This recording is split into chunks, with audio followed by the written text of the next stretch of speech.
La FNAIM, 12 000 professionnels pour tous vos projets immobiliers. En Champagne-Ardenne, 80 agents à votre service, proches de vous.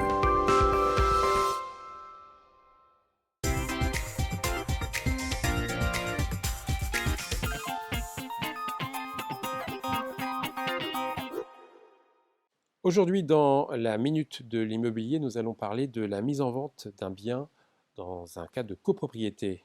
Nous sommes en compagnie de Christophe AM, gérant d'AD Immo. Bonjour. Bonjour Fabrice. Cas concret, je suis copropriétaire, je veux vendre mon bien. Est-ce que je peux m'adresser à mon syndic? Alors bien sûr, le seul problème, si vous voulez, c'est que les copropriétaires, en règle générale, méconnaissent l'activité de transaction faite par un syndic d'immeuble. Les professionnels de l'immobilier regroupent différentes cartes professionnelles, la carte de transaction, la carte de gestion. Et dans le cadre de la carte de gestion immobilière, nous sommes également, enfin non pas dans le cadre de la carte de gestion, mais dans le cadre de notre métier, nous exerçons également les activités de transaction.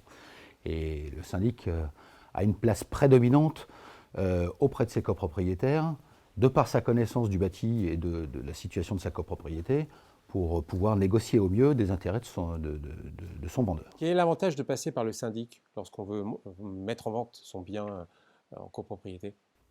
Il y en a beaucoup. D'abord, la connaissance générale que le syndic a de l'existence du bâtiment, déjà non seulement du lot du copropriétaire à la vente, mais également de l'ensemble du bâtiment.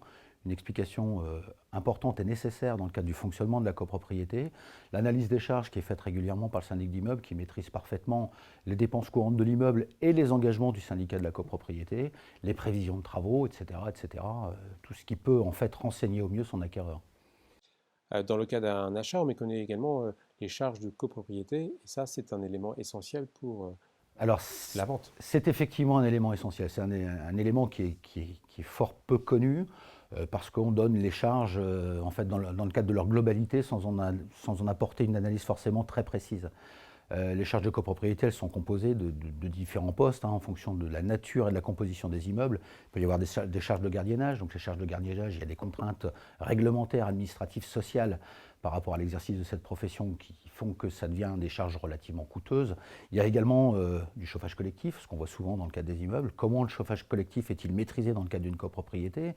Et on peut même s'apercevoir d'ailleurs que le chauffage collectif peut être beaucoup plus avantageux qu'un chauffage individuel dans le cadre d'un immeuble. C'est à nous de le démontrer, c'est à nous de le prouver par des chiffres que l'on présente aux assemblées générales annuelles, sur lesquelles on a des récapitulatifs également, on est capable de faire des comparaisons d'année par année, et qui nécessitent en fait l'éclairage parfait du consommateur final, en fait, de celui qui va acquérir et qui sait, qui doit savoir la consistance réelle de ce qu'il acquiert. Ce qu'on ne sait pas également, c'est que le syndic peut faire également le lien avec un confrère agent immobilier qui aurait en charge la vente d'un bien. Alors oui, effectivement, on est tout à fait transparent dans le cadre des informations. Vous savez que les dispositions de la loi ALUR obligent aujourd'hui les syndics à mettre sur le site internet un certain nombre de données, sur un extranet dédié à un copropriétaire, c'est-à-dire au moins aujourd'hui les obligations réglementaires, c'est les 3 derniers PV d'Assemblée Générale, c'est le règlement de copropriété, c'est les annexes 1 comptables, c'est la situation comptable du copropriétaire. Ces éléments-là, entre confrères, on n'hésite pas à se les communiquer de manière tout à fait objective, à partir du moment où elles ne constituent pas en fait la connaissance complète de ce métier. C'est-à-dire qu'en fait, on demande aujourd'hui que notre confrère intervenant, ou que les intervenants aient au maximum éclairer leur acquéreur, de manière à ce qu'on puisse nous y apporter la petite touche finale en toute collaboration.